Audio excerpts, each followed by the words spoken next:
Good morning বলার মতো কিচ্ছু নেই। এটাই বলবো, what is good about this morning. ঠিক আছে, কালকে আমি দোকানে বসছিলাম, একজন ব্যাংক ম্যানেজার, আমার থেকে জুনিয়র হবে বয়সে, সে এসে বললো, দিদি তুমি এখানে, সে যখন জানলো আমার ব্যাপারে যে আমি হ্যান্ডিক্যাপ কোটার অন্তর্গত, ঠিক আছে, তখন সে বললো, দিদি তুমি এখানে বসে 1 টাকা কামাচ্ছ, 1 টাকার জন্য পড়ে আছো, 2 মাস সময় দাও নিজেকে, এইসব ছেড়ে দাও। আমি তখন বললাম যে ভাই তুমি তো বলে দিলে এটা ছেড়ে দাও, কিছু না হলে 3-4 টাকা হলেও প্রতিদিন, ঠিক আছে, সে যাই হোক তো হয় আমার, যাই হোক, ঠিক আছে, সেইটা বোঝাতে পারলাম না। হ্যাঁ, আমি হেরে যাব, জীবনে অস্তিত্বটাকে টিকিয়ে রাখতে পারবো না যদি আমি সৎ হই না এতটুকু, তাহলে সেটা আমার জন্য অবশ্যই কাজে লাগবে। সোজা কথা বলতে, সে যাই হোক না কেন, সে যাই হোক, দেখা যাবে।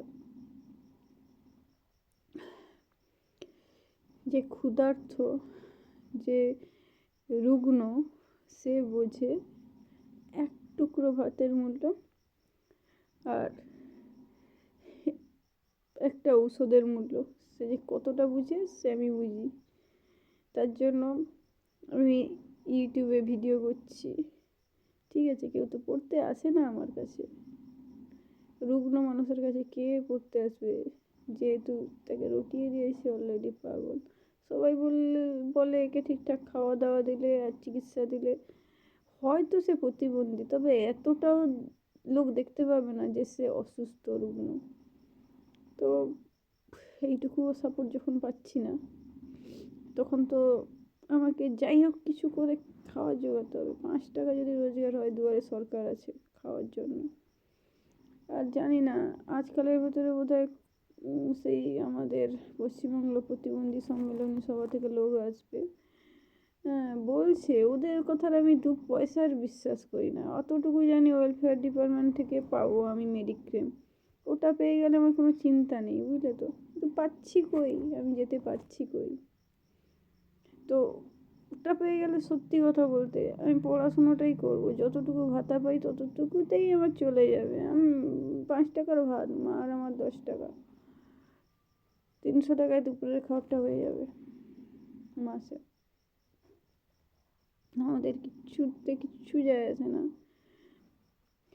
মানে যতটা আমাকে সাফার করতে হচ্ছে না, এত খারাপ মতলবি পরিবারে জন্ম, কে বলে দেয় ডেঞ্জারাস ফ্যামিলি, কে বলে দেয় এই অসুখে এত ডেঞ্জারাস মানসিক নির্যাতন, ঠিক আছে, কে বলে দেয় তো আনমনা হয়ে গেছে একদম। যারা জানে আমি পাগল না, পুরো আনমনা হয়ে গেছি আমি, মানে আমাকে কেউ ডাকলে নাকি আমি সাড়া দিই না, জানি না, আমি আসলে জানিই না কী হয় আমার সাথে।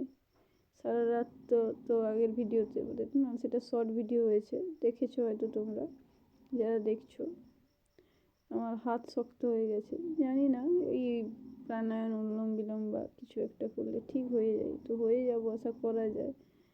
কিন্তু ওষুধ তো কালকে খেয়েছি আমি, আজকে শেষ, কোনো রকম জোগাড় করি শেষ।